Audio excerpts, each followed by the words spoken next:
கூட்டணி கட்சி நிர்வாகிகள் அனைவரும் கலந்து கொள்ளுமாறு அன்போடு இதை அழைப்பாக ஏற்று கலந்து கொள்ளுமாறு அன்போடு கேட்டுக்கொள்கிறோம். மண்டல நிர்வாகிக்கும் மாவட்ட நிர்வாகிக்கும் வந்திருக்கும் அனைத்து மகளிருக்கும் சென்னை மேற்கு மாவட்டம் புழல் மண்டல் சார்பாக வடகரை பகுதியில் தெருமுனை கூட்டம் மிக சிறப்பாக நடைபெற்றது.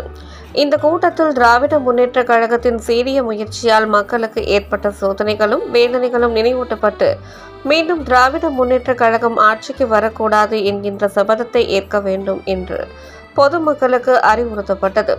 நிகழ்ச்சியில் மாதவரம் தொகுதி தேர்தல் பொறுப்பாளரும் மாநில செயற்குழு உறுப்பினருமான திரு சென்னை சிவா அவர்கள் மற்றும் சென்னை மேற்கு மாவட்ட பொதுச் செயலாளர் எம் குமரன் மற்றும் பொதுச் செயலாளர் திருமதி சத்யா, மாவட்ட செயலாளர் திரு அருண்குமார், மண்டல் தலைவர் ரஜினி, மண்டல் பிரபாரி குமார், மத்திய அரசு நலத்திட்ட பிரிவு மாவட்ட பொறுப்பாளர் திரு சத்யநாராயணா, பிரச்சார பிரிவு மாவட்ட பொறுப்பாளர் திரு விஜயன், முன்னாள் மண்டல் தலைவர் திரு முரளி கிருஷ்ணன், ஆர் சுப்பிரமணி, பாமக ஒன்றிய செயலாளர் திரு துளசி, அதிமுக ஒன்றிய செயலாளர் திரு ஆர் சுப்பிரமணி, கிளை செயலாளர்கள் திரு வினோத், திரு ஞானவேல் மற்றும் மண்டல நிர்வாகிகள் தாமரை சொந்தங்கள் நிகழ்ச்சியில் கலந்து கொண்டு சிறப்பித்தனர். இந்த தெருமுனை கூட்டத்தை மாவட்ட செயலாளர் திரு அருண்குமார் ஏற்பாடு செய்திருந்தார்.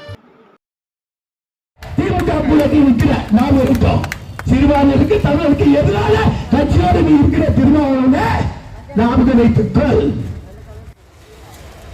இப்படி களவாளித்தனம் பண்றவங்க கூட எல்லா களவாளி பயில சேர்ந்துக்கின்னு ஏன்னா இளைஞர்ல 1.5 லட்சம் தமிழக கொண்டு போயிட்ட போது ஆட்சியில் இருந்தது காங்கிரஸ், இங்க ஆண்டு கொண்டது திமுக.